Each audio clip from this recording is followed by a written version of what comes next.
죽음이 가까이 온 사람들에게 물어본 적이 있습니다.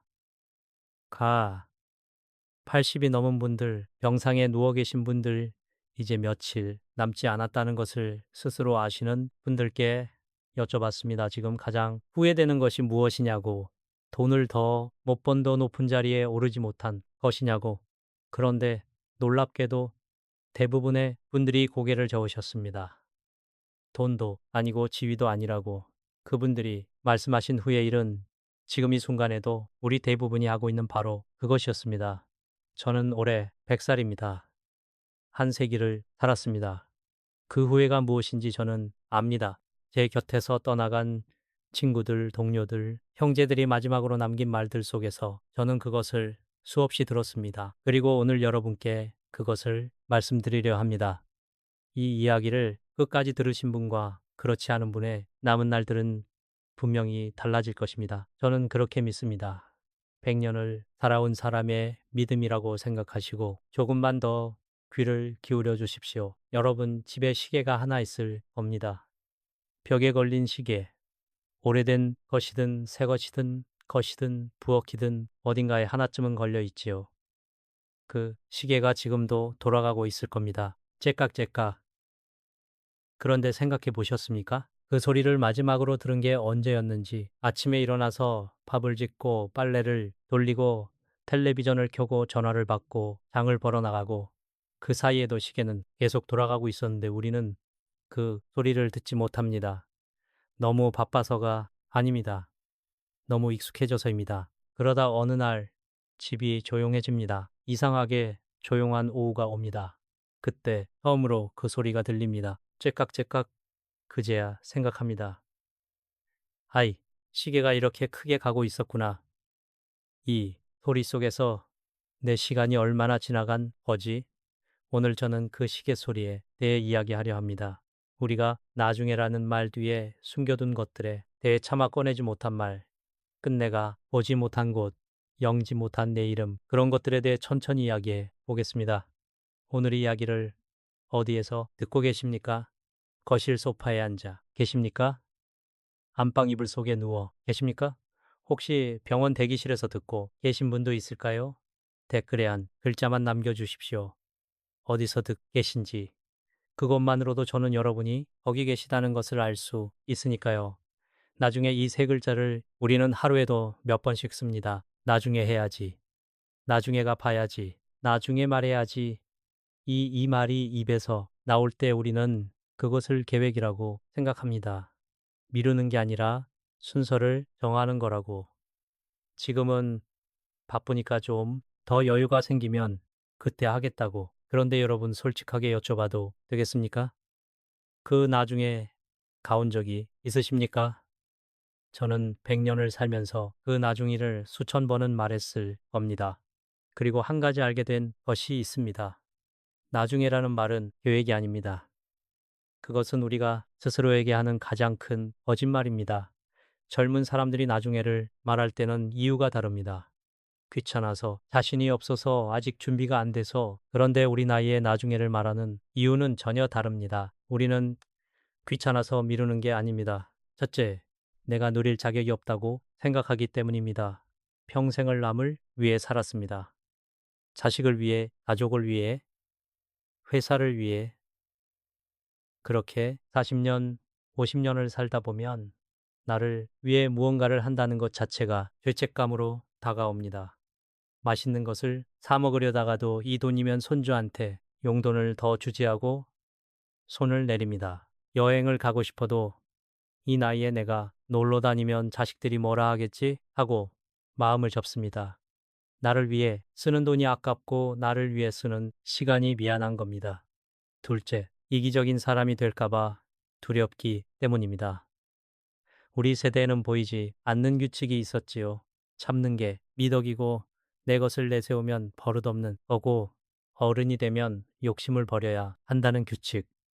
그래서 하고 싶은 게 생겨도 입 밖으로 꺼내지 못합니다. 괜히 나만 편하려 한다는 소리 들을까 봐.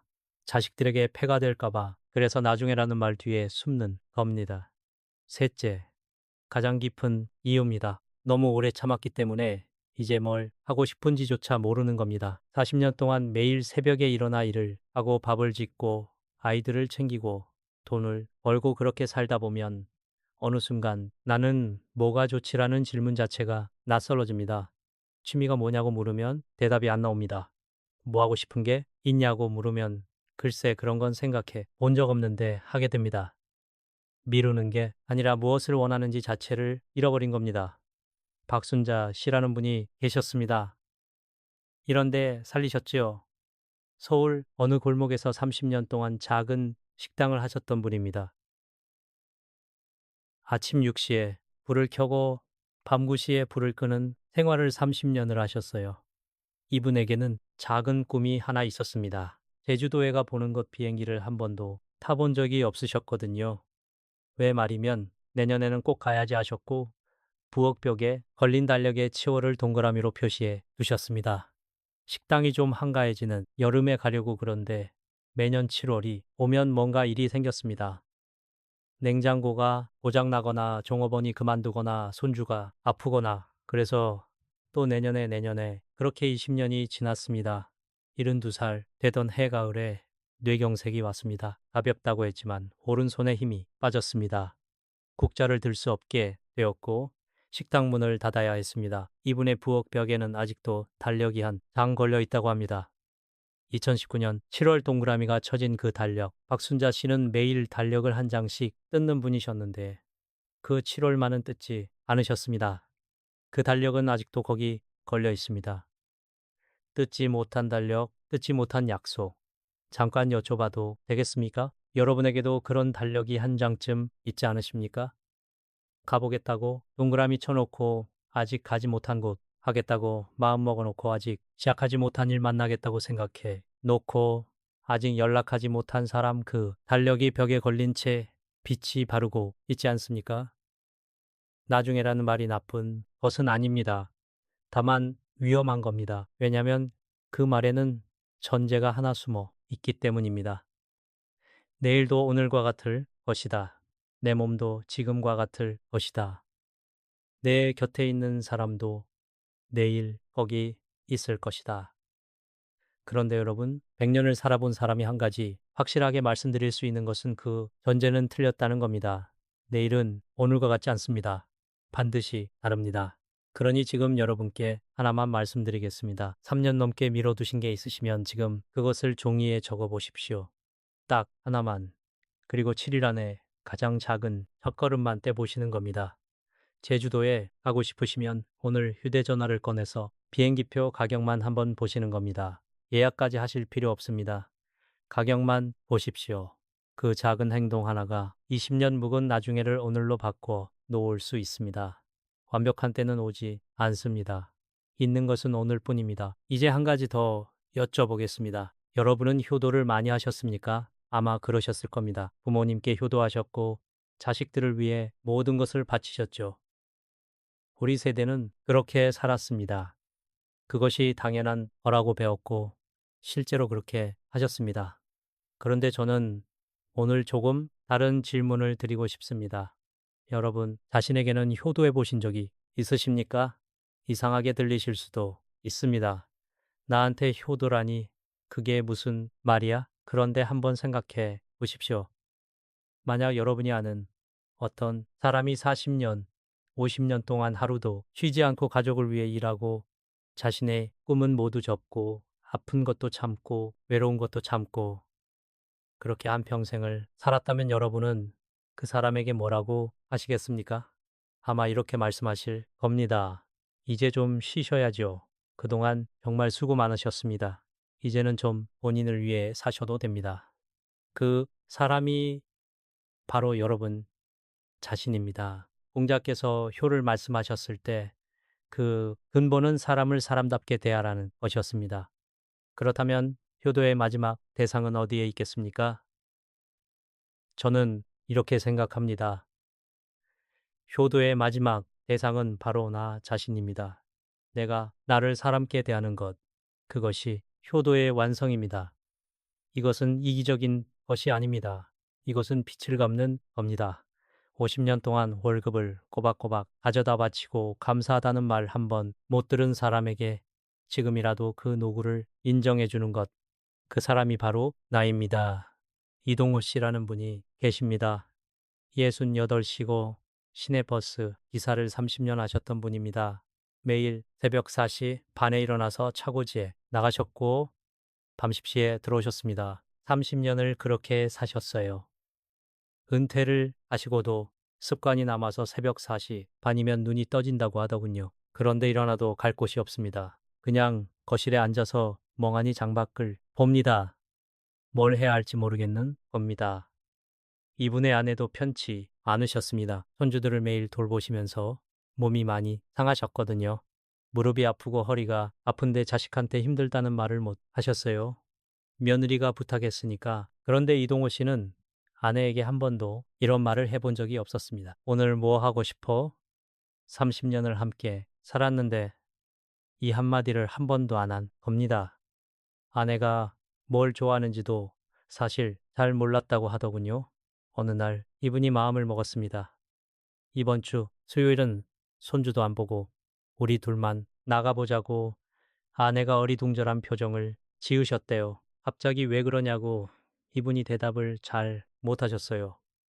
그냥, 그냥 같이 좀 걷고 싶어서 그렇게 둘이서 집 근처 공원에 나갔습니다. 대단한 일이 아니었습니다.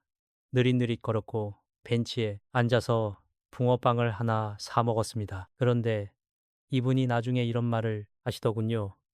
아내 손을 잡고 걷는데 이 감정이 뭔지 한참을 생각했다고. 설렘도 아니고 기쁨도 아니고 그냥 편안한 건데 왜 눈물이 나려고 하는지 모르겠더라고. 그리고 이런 말을 하셨습니다. 나는 여태 뭘 위해 달려온 거지? 이게 행복이구나. 이렇게 쉬운 건데 30년 동안 왜 못 했을까?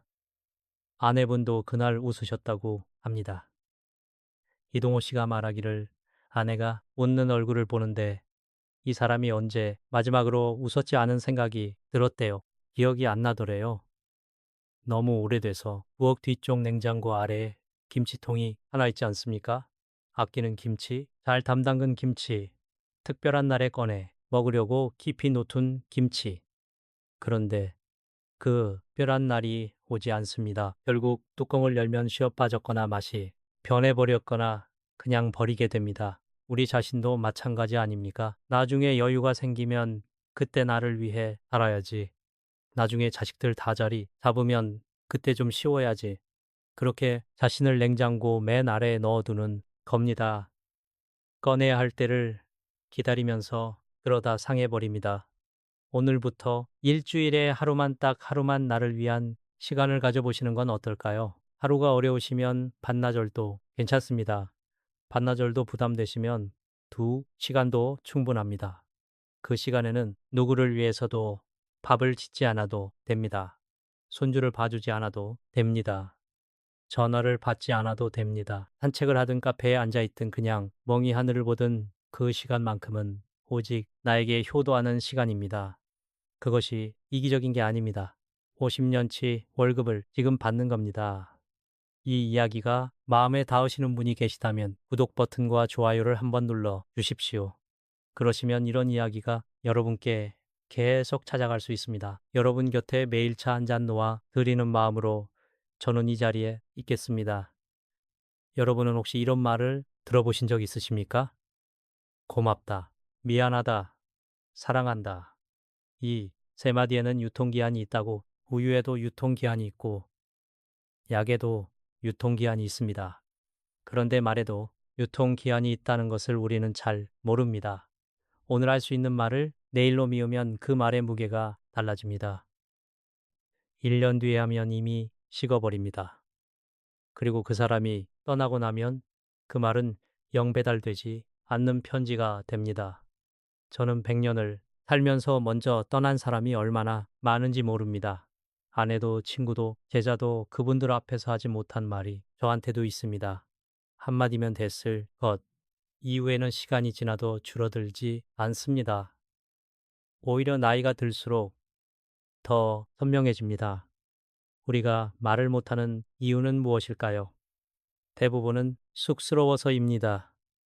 우리 세대는 감정을 말로 꺼내는 훈련을 받지 못했습니다. 아버지가 아들에게 사랑한다 한 적이 있습니까? 어머니가 남편에게 고맙다고 말한 적이 있습니까? 그런 말은 우리 시대에는 낯간지러운 것이었고 안 해도 아는 거라고 배웠습니다. 말 안 해도 아는 사이 정 있으니까 굳이 말로 안 해도 되는 사이. 그것이 깊은 관계의 증거라고 믿었습니다. 그런데 여러분 정말 그렇습니까? 말 안 해도 정말 알까요? 저도 그렇게 믿었던 적이 있습니다. 그런데 100살이 되어보니 한 가지 알겠습니다. 말하지 않으면 모릅니다. 아무리 오래 함께 살아도 모릅니다. 오히려 오래 살수록 서로에 대해 지레짐작하는 것이 많아져서 더 모르게 됩니다. 침묵이 깊은 게 아닙니다. 침묵은 그냥 침묵일 뿐입니다. 그리고 그 침묵이 너무 오래되면 벽이 됩니다. 최영희 씨라는 분의 이야기를 해드려도 되겠습니까? 이런 일곱이 되신 분입니다. 서울에 혼자 사시고 딸이 하나 부산에 있습니다. 이모녀가 5년째 만나지 않고 있었습니다. 이유는 딸의 결혼 문제였습니다. 최영희 씨가 딸의 혼사에 이것저것 간섭을 하셨거든요. 사회될 사람이 마음에 안 드셨던 겁니다. 결국 크게 다투고 딸이 먼저 연락을 끊었습니다.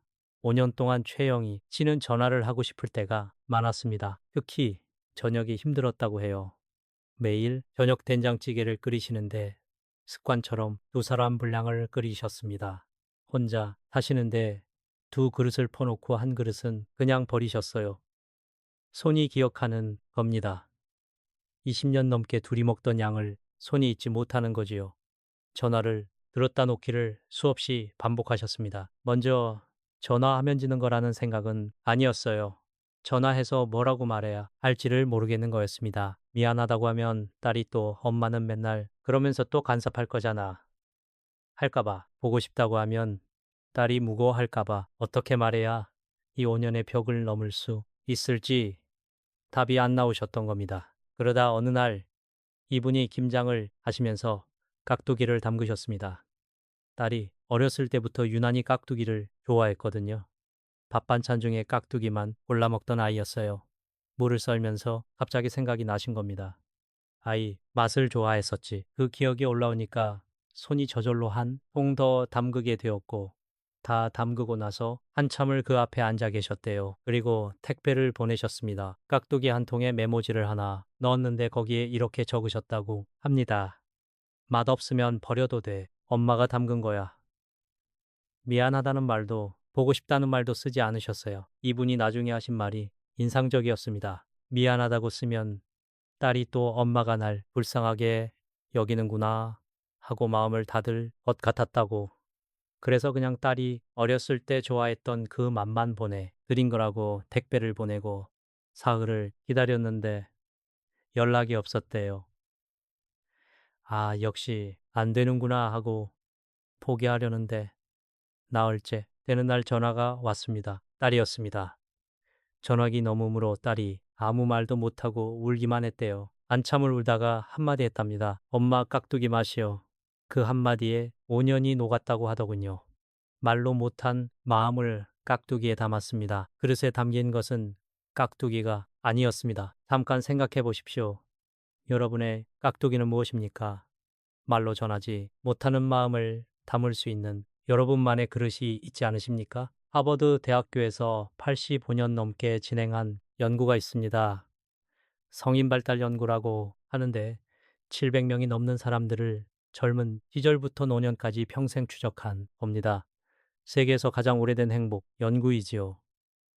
이 연구의 책임자인 로버트 월딩거 교수가 85년의 데이터를 정리하고 나서 내린 결론은 의외로 단순했습니다. 노년의 건강과 행복을 가장 정확하게 예측하는 것은 돈도 아니고 명예도 아니고 사회적 지위도 아니라고, 그것은 가까운 사람과의 관계의 질이라고 했습니다. 쉽게 말씀드리면 이렇습니다.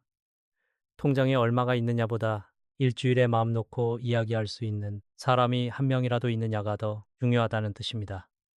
5분짜리 전화 한 통이 적금 한 통보다 노년을 더 따뜻하게 만들 수 있다는 겁니다. 그러니 이번 주에 한 분에게만 전화를 해보시는 건 어떨까요? 오래 연락 못한 형제, 친구, 자녀 누구든 좋습니다. 거창하게 할 필요 없습니다. 별일 아니고 그냥 목소리 좀 들으려고 전화했어. 이 한마디면 충분합니다. 그리고 고맙다, 미안하다, 사랑한다. 이 세 마디 중에 이번 주에 하나만 골라서 한 사람에게 말해 보십시오. 가장 쉬운 사람부터 시작하시면 됩니다. 어려운 사람은 나중에 해도 됩니다. 다만 그 나중에가 너무 멀어지지 않도록만 해 주십시오. 이제 조금 다른 이야기를 해보겠습니다. 암몸에 대한 이야기입니다. 여러분 중에 이런 말 자주 하시는 분 계시죠? 아직 괜찮아. 좀 수식이 나는데 뭐이 나이에 안 아픈 데가 어디 있어? 참으면 돼. 병원 갈 정도는 아니야. 이 말들을 저도 많이 들었습니다. 그리고 이 말을 하시던 분들이 어느 날 갑자기 쓰러지시는 것도 많이 봤습니다. 몸은 예고 없이 무너지지 않습니다. 사실은 계속 신호를 보내고 있었습니다. 무릎이 시큼거리는 것, 아침에 손가락이 뻣뻣한 것, 계단을 오르면 숨이 차는 것, 그것들이 다 신호입니다. 그런데 우리는 그 신호를 무시합니다. 아직 괜찮다고, 참을 만하다고. 그러다 신호가 경고가 되고 경고가 비상이 되면 그때서야 병원에 갑니다. 그때는 이미 되돌리기가 어렵습니다.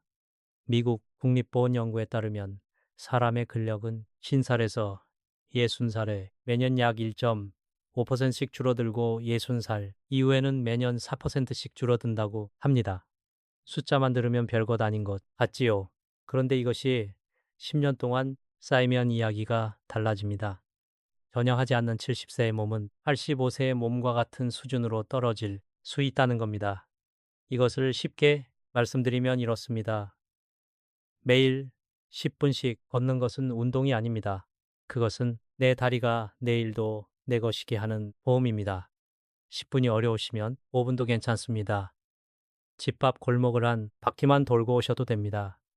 중요한 것은 멈추지 않는 겁니다. 정상시라는 분이 계십니다.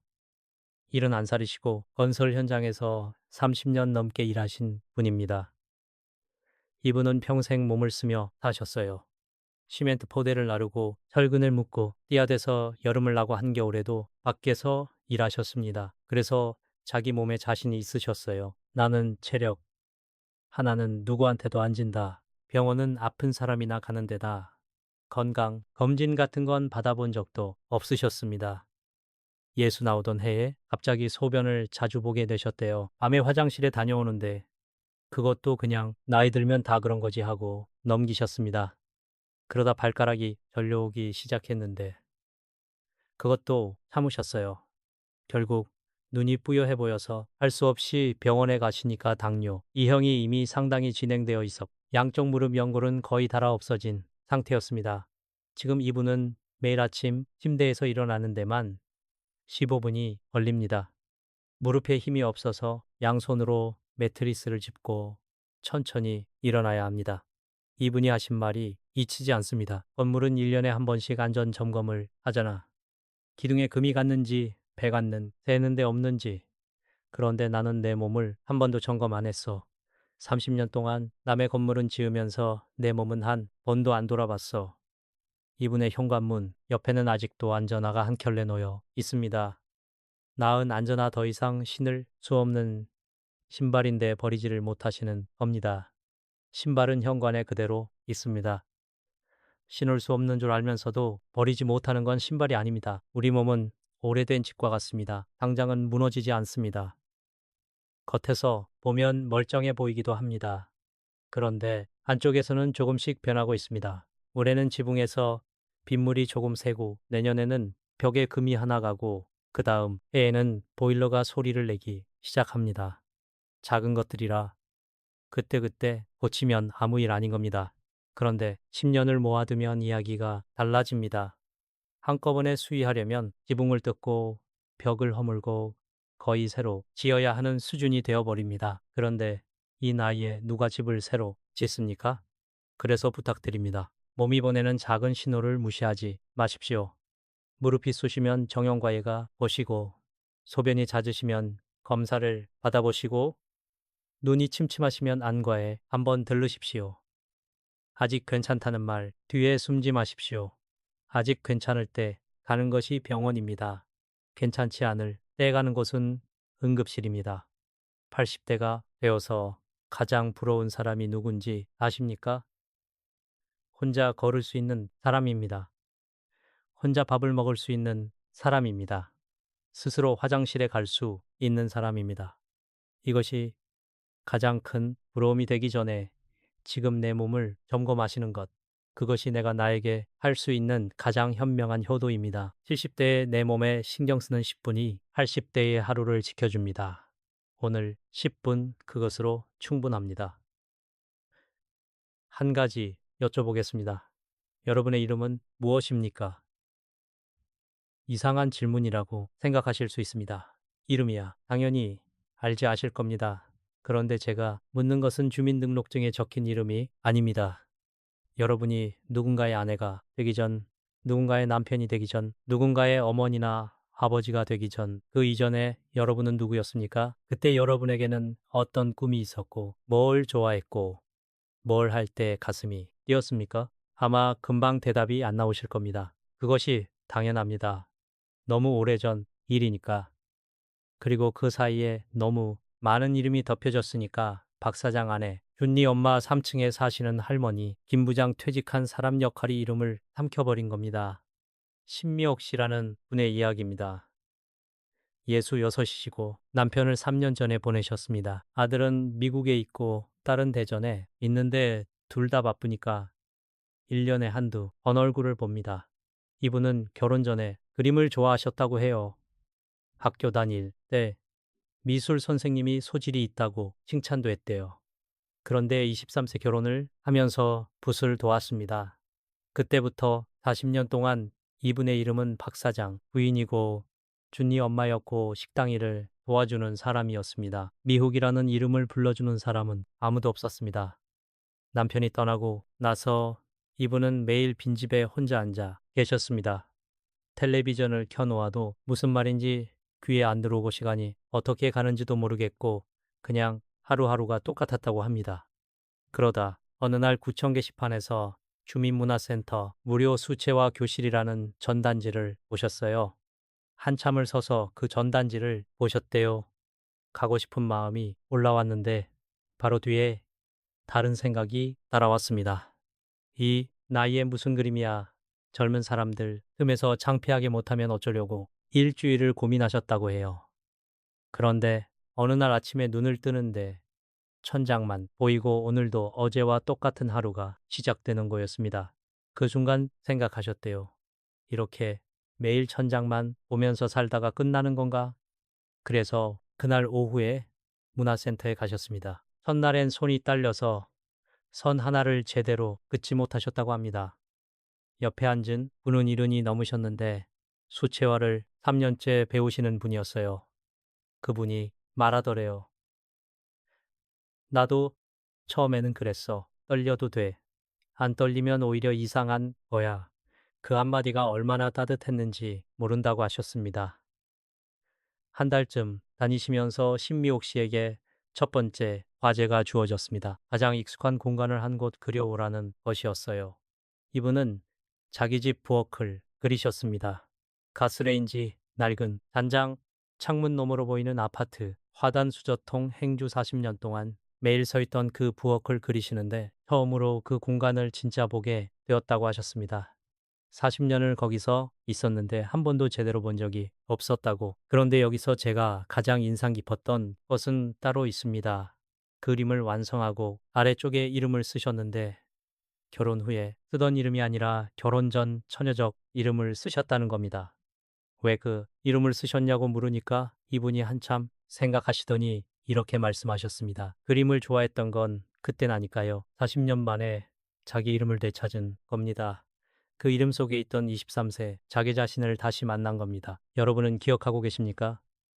결혼하기 전 누군가의 아내가 되기 전, 누군가의 남편이 되기 전, 누군가의 어머니나 아버지가 되기 전에 여러분이 좋아했던 것을 무엇을 할 때 시간 가는 줄 몰랐는지 어떤 꿈을 꾸고 있었는지 그 이름 아직 기억나십니까? 남자분들도 마찬가지입니다.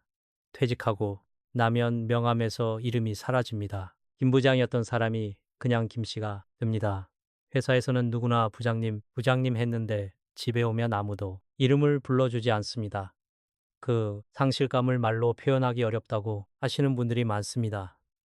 내가 누구인지 모르겠다고 40년 동안 회사가 곧 나였는데 회사가 없어지니 내가 없어진 것 같다고 우리 세대 사이에 흔히 도는 말이 있지요. 이 나이에 뭘 새로 해야 다 부질어버이. 이 말을 저는 동의하지 않습니다. 오히려 반대입니다. 이 나이니까 할 수 있는 것도 있습니다. 젊었을 때는 실패하면 어쩌나 하는 두려움이 컸지요. 체면도 있고 가족을 먹여 살려야 하니까 모험을 할 수 없었습니다. 그런데 지금은 다릅니다. 실패해도 괜찮습니다. 누가 뭘 할 사람도 없고 이럴 것도 별로 없습니다. 오히려 지금이야말로 가장 자유롭게 시도할 수 있는 때입니다. 세네카라는 로마 시대 철학자가 이런 말을 했습니다. 우리에게 주어진 시간이 적은 게 아니라 허위한 시간이 너무 많은 것이다. 저는 이 말을 이렇게 바꾸고 싶습니다. 남은 시간이 얼마냐가 중요한 게 아닙니다. 그 시간을 어떻게 쓰느냐가 중요합니다. 눈을 뜨고 사는 1년이 관성으로 흘려보내는 10년보다 깁니다. 길이가 아니라 밀도입니다. 자, 이제 마지막 이야기로 넘어가겠습니다. 하룡이라는 심리학자가 있습니다. 이분이 이런 말을 했어요. 인생의 오후에는 오전의 프로그램으로 살 수 없다. 이 말을 처음 들었을 때 저는 무릎을 쳤습니다. 100년을 살아온 제가 느끼는 것과 정확히 같은 말이었으니까요. 우리 인생에는 오전이 있고 오후가 있습니다. 오전은 무엇이었습니까? 공부하고 취직하고 결혼하고 돈 벌고 자식 키우고 승진하고 집 사고 뭔가를 쌓아 올리는 시간이었습니다. 산을 오르는 시간이었지요. 한 걸음이라도 더 높이 올라가야 했고 멈추면 뒤처지는 것 같았고 쉬면 불안했습니다. 그런데 여러분 지금은 오후입니다. 산을 충분히 오르셨습니다. 이제 정상 근처에서 계신 겁니다. 그런데 문제는 우리가 오후가 된 줄도 모르고 아직도 오전에 습관으로 살고 있다는 겁니다. 아직도 뭔가를 더 쌓아야 한다고 생각하고 아직도 멈추면 안 된다고 불안해하고 아직도 남들과 비교하며 뒤처질까봐 조바심을 내고 계십니다. 산을 오를 때는 앞만 보고 올라가야 합니다. 그래야 넘어지지 않으니까. 하지만 정상에 오르면 할 일이 달라집니다. 이제는 고개를 들고 주위를 둘러봐야 합니다. 여기까지 올라온 길을 내려다봐야 합니다. 아, 내가 여기까지 왔구나. 이 풍경을 보기 위해 그 험한 길을 걸었구나. 그것을 느끼는 시간이 오후입니다. 더 올라갈 필요가 없습니다. 더 싸울 필요가 없습니다. 오후의 품격은 더 가지는데 있지 않습니다. 오후의 품격은 이미 가진 것을 바라볼 줄 아는데 있습니다. 충분하다고 말할 수 있는 용기, 이제 됐다고 내려놓을 수 있는 여유, 그것이 오를 사는 사람의 품격입니다. 가을에 은행나무를 보신 적 있으실 겁니다. 봄부터 여름까지 은행나무는 아무도 쳐다보지 않습니다. 그냥 초록색 나무입니다. 길가에 서서 그늘을 만들어주고 먼지를 걸러주고 아무도 고맙다는 말을 하지 않습니다. 그런데 가을이 오면 달라집니다. 나무잎이 노랗게 물들기 시작하면 사람들이 걸음을 멈춥니다. 고개를 들어 올려다봅니다. 아, 예쁘다. 사진을 찍습니다.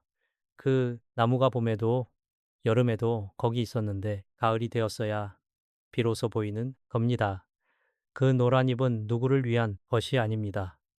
은행나무가 자기 생의 마지막 계절에 자기 자신을 위해 물들이는 겁니다. 그것이 가장 아름다운 순간이지요.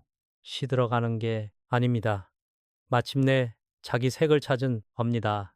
여러분의 가을도 그렇습니다. 지금이 시들어가는 때가 아닙니다. 지금이야말로 자기 색을 찾을 때입니다. 봄과 여름에는 남을 위해 초록이었습니다. 이제 가을입니다. 이제는 나를 위해 노랗게 물들어도 됩니다. 이번 주에 하나만 해 보시겠습니까? 일주일에 하루, 반나절이라도 좋습니다. 그 시간에는 오직 내가 하고 싶은 것만 합니다. 아무도 위하지 않고 아무에게도 맞추지 않고 오직 산책이어도 좋고 도서관에 가셔도 좋고 공원 벤치에 앉아 꽃방귀 그냥 하늘을 올려다 보셔도 됩니다. 그 시간에 나는 누구의 아내도 누구의 어머니도 누구의 아버지도 아닙니다. 그냥 나입니다. 처음에는 어색하실 겁니다. 뭘 해야 할지 모르시겠다는 분도 계실 겁니다. 괜찮습니다. 어색한 게 정상입니다. 40년 만에 처음으로 나를 만나는 건데 어색하지 않으면 오히려 이상한 겁니다. 시간이 어려우시면 1시간도 충분합니다. 1시간도 부담되시면 30분도 됩니다. 중요한 것은 시작하는 겁니다. 완벽하지 않아도 됩니다. 그냥 시작만 하시면 됩니다. 오늘 이야기가 길었습니다. 여기까지 함께 해주신 여러분께 감사합니다. 잠깐 지금까지의 이야기를 돌아보겠습니다. 우리는 나중에라는 말을 참 많이 썼습니다. 그런데 그 나중에는 계획이 아니라 거짓말이었습니다. 내일도 오늘과 같을 거라는 거짓 약속. 박순자 씨의 벽에 걸린 달력이 그 증거입니다. 2019년 7월. 아직도 거기 걸려 있는 약속. 효도의 마지막 대상은 바로 나 자신이라고 말씀드렸습니다. 50년 동안 가족에게 바친 사람이 이제 자기 자신에게 돌려줄 차례입니다. 이동호 씨가 아내와 공원 벤치에서 붕어빵을 먹으며 깨달은 것처럼 행복은 멀리 있지 않았습니다. 바로 옆에 있었습니다. 고맙다, 미안하다, 사랑한다. 이 세 마디에는 유통기한이 있습니다. 최영희 씨는 말로 하지 못한 마음을 깍두기 한 통에 담아 보냈습니다. 말의 형태는 중요하지 않았습니다. 마음이 도착하면 그것으로 된 겁니다. 우리 몸은 오래된 집과 같아서 작을 때 고치면 되는 것을 10년을 방치하면 되돌릴 수 없게 됩니다. 정상호 씨의 현관에 놓인 안전화가 말해줍니다. 점검하지 않은 몸은 신을 수 없는 신발과 같다는 것을 신욕 씨는 66의 처녀적 이름을 되찾았습니다. 40년 만에 자기가 누구였는지를 다시 만났습니다. 이름을 잃어버린 것은 우리 잘못이 아닙니다. 하지만 그 이름을 다시 찾는 것은 우리 먹기입니다. 그리고 인생의 오후에는 오전의 규칙으로 살 수 없다고 했습니다. 봄과 여름에는 남을 위해 초록이었다면 가을에는 나를 위해 노랗게 물들어도 된다고. 은행나무가 가을에 가장 아름다운 것처럼 우리의 지금이 가장 아름다울 수 있다고 이 모든 이야기를 관통하는 것은 하나입니다. 가장 좋은 때가 이미 지나갔다고 생각하십니까? 아닙니다. 가장 좋은 때는 오늘 선택하는 순간 시작됩니다. 100년을 살아보니 하나는 알겠습니다. 후회는 하지 못한 일에서 오고 품격은 지금 하기로 한 일에서 옵니다. 오늘 이야기를 들으시면서 떠오른 분이 있으실 겁니다. 전화를 하고 싶은 사람, 만나고 싶은 사람, 미안하다고 말하고 싶은 사람, 고맙다고 전하고 싶은 사람. 혹시 그분의 얼굴이 지금 떠오르셨습니까? 여러분의 이야기를 들려주십시오. 여러분에게도 벽에 걸린 달력이 있습니까? 보내지 못한 깍두기가 있습니까? 되찾고 싶은 이름이 있습니까? 댓글로 남겨주십시오. 한 줄이면 됩니다. 길게 쓰실 필요 없습니다. 여기는 여러분의 이야기가 안전한 것입니다. 누구도 판단하지 않습니다. 누구도 가르치려 하지 않습니다. 그냥 들을 겁니다. 그리고 오늘 이 이야기를 들으시면서 누군가가 떠오르셨다면 그분에게 이 영상을 보내주십시오. 혼자 계신 형제, 오래 연락 못한 친구, 요즘 힘들어하는 이웃이 여러분이 보내는 이 영상 하나가 그분에게는 오늘 하루를 버티는 힘이 될 수도 있습니다. 우리가 깍두기를 보내듯이 이야기를 보내주시면 됩니다. 말 대신 여러분, 저는 오래 살입니다. 100년을 살면서 제가 확실히 알게 된 것이 하나 있습니다. 사람은 나이가 들수록 약해지는 게 아닙니다. 나이가 들수록 단단해지는 겁니다. 뼈는 약해질 수 있어도 마음은 단단해집니다. 눈은 흐려질 수 있어도 보는 것은 더 깊어집니다. 걸음은 느려질 수 있어도 한 걸음의 무게는 더 무거워집니다. 여러분은 오늘까지 잠먼 길을 걸어오셨습니다. 아무나 올 수 있는 자리가 아닙니다. 넘어지고 다시 일어나고 울고 또 참고 포기하고 싶은 날에도 어떻게든 다음 날을 맞이한 분들만 여기까지 옵니다. 그것만으로도 여러분은 대단한 분들입니다. 이제 조금 쉬워도 됩니다. 이제 좀 천천히 가셔도 됩니다. 급할 것 없습니다. 오늘 하루 잘 보내셨으면 그것으로 충분합니다. 내일은 내일 생각하시면 됩니다. 저는 내일도 이 자리에 있겠습니다. 모레도 있겠습니다. 여러분이 오실 때마다 차 한 잔 준비해 놓고 기다리겠습니다. 오늘처럼 긴 이야기를 할 때도 있을 것이고 짧게 안부만 나누는 날도 있을 겁니다. 그래도 이 자리는 늘 여기 있을 것입니다. 마지막으로 한 말씀만 드리겠습니다. 여러분은 충분히 잘 살아오셨습니다. 그리고 아직 가장 아름다운 하루가 남아